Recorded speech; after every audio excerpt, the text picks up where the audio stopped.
Good morning, 9th Standard English Medium, GT Sheikh Vidyalay. Very warmful welcome in video lecture series.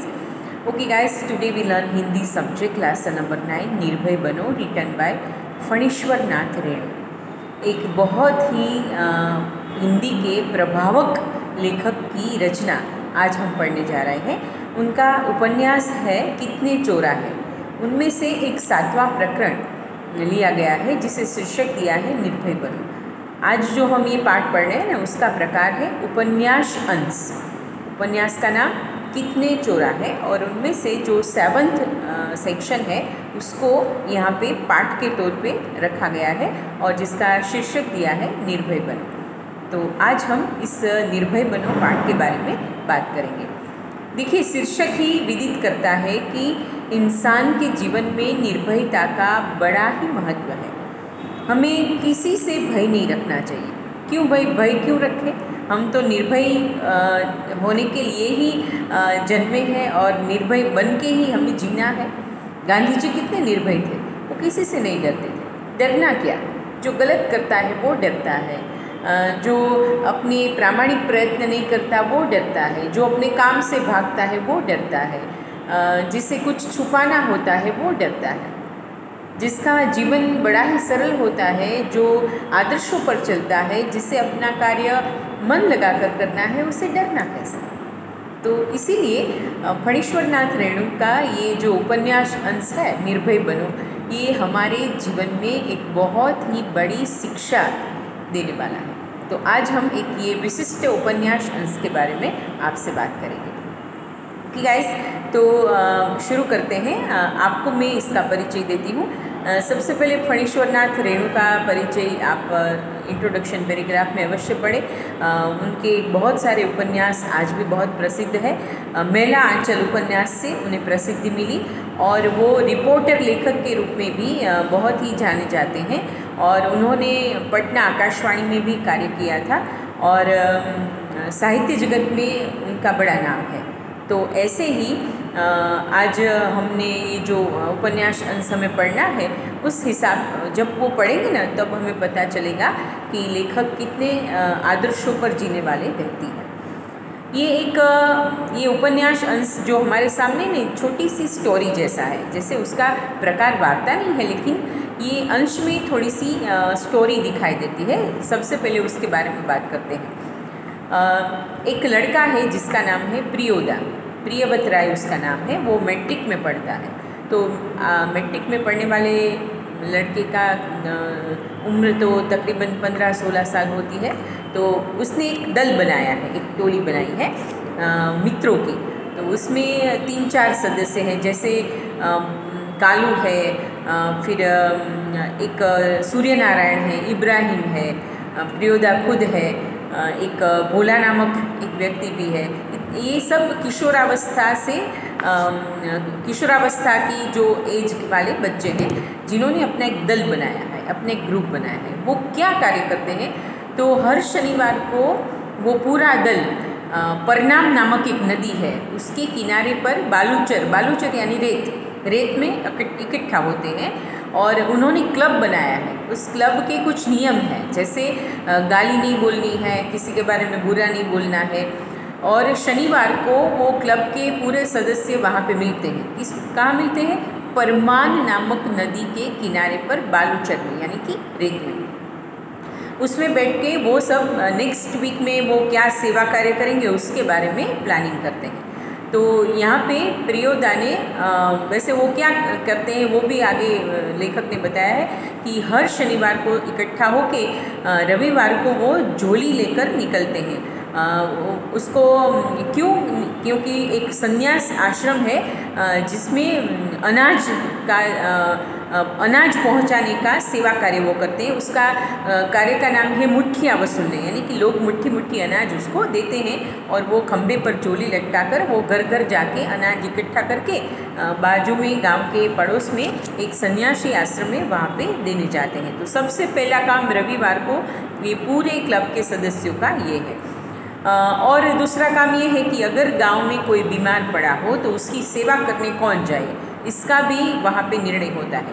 अगर किसी को हैज़ा हो गया, किसी को बुखार आ गया, तो पूरी टीम घर पर पहुंच जाती है और सेवा कार्य करती है, उसे दवाई देती है, उसकी सेवा करती है, उसको नहलाती है, उसको मालिश करती है, उसका ध्यान रखती है। और जब तक वो घर वाले जो बीमार है वो जब तक ठीक ना हो जाए तब तक वहाँ सेवा कार्य चलता है। तो ये बहुत ही आदर्श वर्क वो क्लब में हो रहा है। तो एक तो मुठ्ठिया वसूलना यानी कि अनाज इकट्ठा करना, किसके लिए? सन्यासी आश्रम के लिए। और दूसरा काम ये है कि रविवार को किसी घर में कोई सदस्य किसी का बीमार हो तो वहाँ जाके उसकी सेवा करें।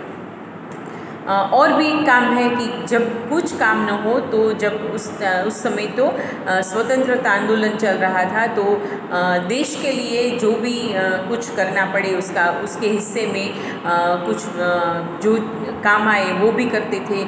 देश सेवा के बारे में वो काम करते, प्रभात फेरी के बारे में भी काम करते थे। अगर किसी को मदद करने की ज़रूरत हो तो वो भी काम करते थे।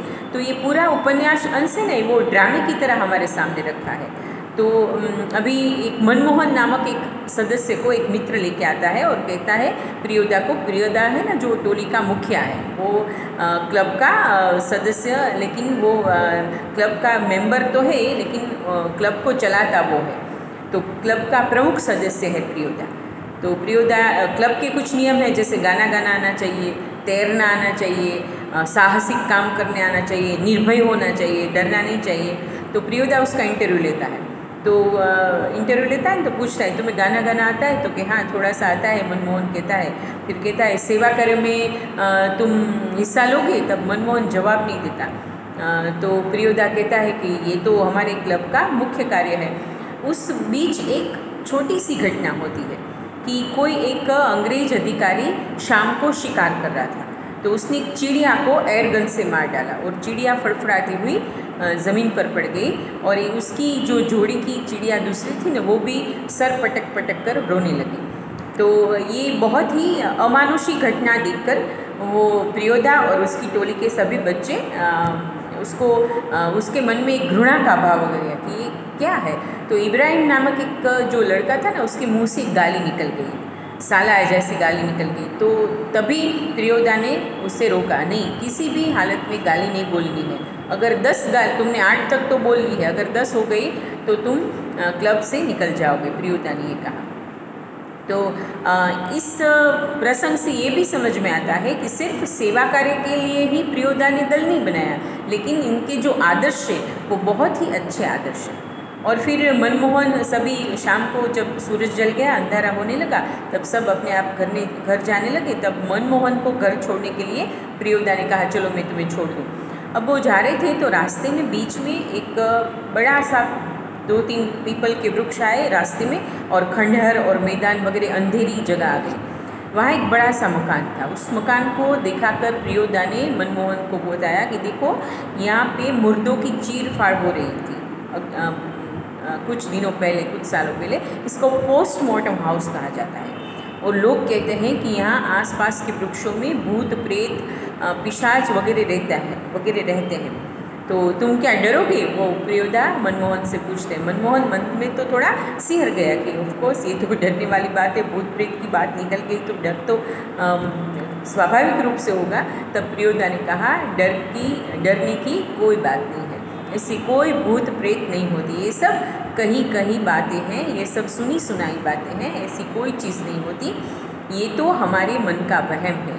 और प्रियोदा कहता है कि 10 काम जो करता है ना उसको कभी भूत स्पर्श नहीं करता, वो खुद भूत जैसा होता है।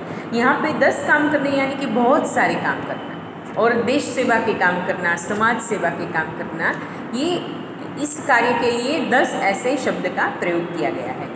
तो जो 10 काम करता है ना उसको कभी भी किसी भूत से डरना नहीं चाहिए। भूत उसका कुछ नहीं बिगाड़ सकता क्योंकि वो कार्य से और अपने गुणों से हरा भरा होता है। तो इसीलिए प्रियोदा पाठ के अंत में मनमोहन को समझाते हैं कि निर्भय बनो, निर्भय ही सबसे बड़ा गुण है, कभी भूत प्रेत से डरना नहीं चाहिए। देखिए कुछ बच्चे हमारे क्लास में होते हैं ना वर्गखंड में, कभी कभी ऐसी कहानियाँ सुनाते हैं भूत प्रेत की, यहाँ तो भूत होता है, यहाँ पिशाचिन होती है, यहाँ पे रात को नहीं जाना चाहिए, आवाज़ें आती हैं, ऐसा कुछ नहीं होता। ये सब मन के भय है, मन के वहम है, इससे मुक्त हो। अगर हम खुद अपने आप को बिजी रखें, सेवा कार्य करें, अपना वर्क करें, तो भूत भी हमसे 100 मील की दूरी पर भाग जाए, क्योंकि भूत उसी को पकड़ता है जो स्वयं निठल्ले होते हैं, कुछ काम नहीं करते, किसी की सेवा नहीं करते, किसी की मदद नहीं करते, वो भूत जैसे होते, वो इंसान कहने के लायक नहीं है। ये कहना है प्रियोदा को। किसको? मनमोहन। बहुत ही अच्छा उपन्यास अंश है, आप जब पढ़ेंगे ना तो आपको मालूम होगा। कुछ ऐसे उसमें बीच बीच में कुछ गीत भी हैं जिसमें देश सेवा की भावना व्यक्त की गई है, जिसमें मनमोहन को फिर बोला था कि तुम एक गीत गाओ, तो उन्होंने राम रहीम सब एक है ऐसा अच्छा सा आदर्श गीत गाया था। तो ये जो उपन्यास अंश है ना, ये हमें ये समझाते हैं कि कुछ सामाजिक सेवा के गुण हैं ना, वो हमारे में टीनेज से ही आनी चाहिए। बड़े हो के हम कुछ करेंगे ऐसा सोचना नहीं चाहिए। अभी किशोरावस्था में कुछ ऐसे गुण अगर हम एक्सेप्ट कर लें ना, तो हमारा जीवन और अच्छा हो जाता है। निर्भयता है, साहसिकता है, सेवा कार्य है। वैसे हमारे बच्चे तो एनसीसी में सेवा कार्य करते हैं, फिर कुछ बच्चे ये पुलिस कैडेट की जो प्रक्रिया है उसमें भी हिस्सा लेते हैं, कुछ सामाजिक सेवा के में भी बहुत हिस्सा लेते हैं। ऐसे होने चाहिए। सामाजिक आदर्शों के लिए भी अपने आप में कुछ सोचना चाहिए, निर्भय बनना चाहिए। हर बार डर के बैठ जाना, आगे क्या होगा ऐसा गलत सोच के, नेगेटिव थिंकिंग करके अपने आप को सिहर कर रख देना, ये अच्छी बात नहीं है। जियो तो निर्भयता से जियो। जैसे कृष्ण देखो, आप कृष्ण की जीवन लीला में वो बचपन में जब वो यमुना के किनारे वो बॉल से खेल रहे थे, तो यमुना जी के जो कालिया नाग जहाँ था वो जहरीला धरा था, उसमें बॉल गिर गई, तो गेंद गिर गई, तो कृष्ण गए थे ना वहाँ पे, उसने बिल्कुल वो डरे नहीं थे, बिल्कुल घबराए नहीं थे, कालिया नाग का मंथन करके उसे वहाँ से भगा दिया। तो ऐसे हमारे भारतवर्ष में निर्भयता के बहुत सारे एग्जाम्पल्स हैं जिसे हमें पढ़ना है। तो मैं आशा रखती हूँ आप ये लेसन पूरा पढ़ लेंगे, इंट्रोडक्शन पैराग्राफ पढ़ लेंगे। उसके बाद नेक्स्ट वीडियो लेक्चर में हम इसके बारे में और बात करेंगे और प्रश्न जवाब के बारे में बात करेंगे। इस पार्ट में कुछ बारीकाइयाँ हैं जिसका आपको अभ्यास करना है और उसे आपको याद रखना है। तो इसी अच्छे संदेश के साथ, निर्भयता के संदेश के साथ हम अपना ये वीडियो लेक्चर समाप्त करते हैं। और आप इंट्रोडक्शन पैराग्राफ और पार्ट 2 बार पढ़ लीजिएगा, और कुछ नए शब्द हैं उसके बारे में भी आप जानकारी पार्ट से ही प्राप्त कर सकेंगे। टिप्पणी में शब्द के अर्थ दिए गए हैं। नेक्स्ट वीडियो लेक्चर में और बात करेंगे। तब तक के लिए आप अपना ख्याल रखें, स्वस्थ रहें, स्वच्छ रहें और निर्भय बनें। Thank you, have a nice day. धन्यवाद।